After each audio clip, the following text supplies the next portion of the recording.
deebinu yoomu irraan deemnu qabsoo keenya irraa duubatti deebinu yoomu irraan deemnu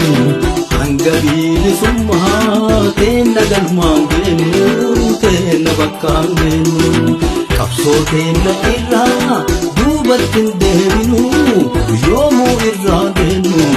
qabsoo keenya irraa duubatti deebinu yoomu irraan deemnu hanga bilisummaa keenya galmaan geennu keenya bakkaan geennu bu'aaf angoof jecha nama jalan kaanu ulee lamaan taanu mirga saba keenya lamuu dabarsinee diina keenya laannu irbuu sabaa gallee duunee bannu malee hirmiidha hin nyaannu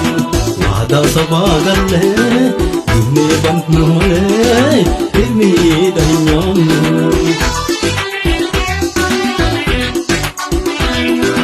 Lakkisaa hayyootiin gargariin fiigina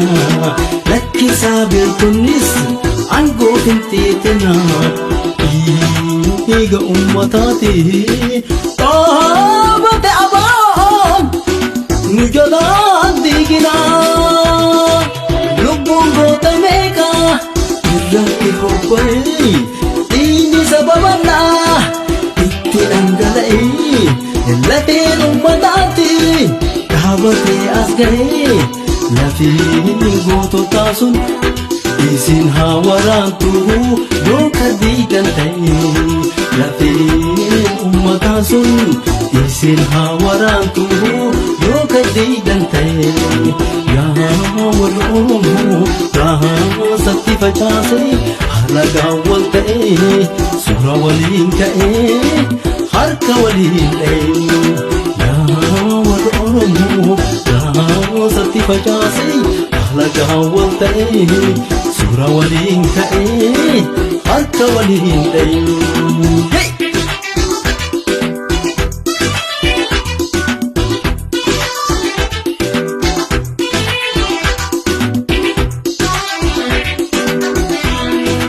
Tooftaan akka kana hin dalagu dhiisa saba mufachiiftan dhiifama gaafadha deebi'aati keessa saba isin nyaachise saba isin obaase ka ofii of kennee lubbuu teessan baase galata uummataa raasatti gattanii warra kalee harma saba kennaa muru warra kalee harka saba kennaa muru harka qabattanii dhama ammattanii erga yaada kana duruu qabaattanii maaliif hangaarraa nutti taphattanii warri saba kenna wallaalaa seetanii maqaa saba kennan daldaluu feetanii ummanni hayyamu ofumaa ceetanii bittaaf gurgurtaan ka goobanaan fidee ka duruu nu gaha tana hin hayyamnu dinne jalaadha tana hin hayyamnu dinne jalaadha anatu si beeka anas si murteessa isa kana didda ummanni Oromoo baay'ee biyya keessa fakkeenya dhiyeessa ilmaan Oromoo takka qabsummaa kamallaa